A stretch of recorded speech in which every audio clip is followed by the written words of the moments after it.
आप लोग आम तरफ कर आपका छोड़ दें और बगल लगा दें, उससे बजाय निश्चित हो जाए। जनाब,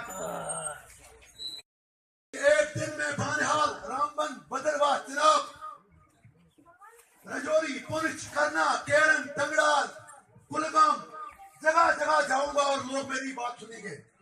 मैं जुल्म का मारा एक नौजवान था जिसने जुल्म से तंग आके नौकरी छोड़ दी।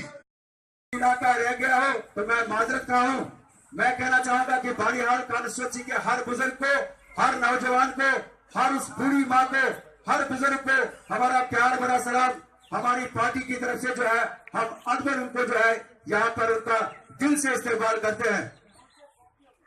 कश्मीर का मसला हल नहीं होगा तब तक बेचैनी रहेगी, क्योंकि 70 वर्षों का जो जख्म है वो भरा नहीं है और उसको भरने का एक ही इलाज है कि आप कश्मीर का मुद्दा हमेशा के लिए हल करें। काम किया होता फिर हम यहाँ नहीं होते। हम इसीलिए लोगों से कहते हैं वीआईपी कल्चर का खात्मा करके एआईपी का साथ दीजिए, क्योंकि हमारा नारा है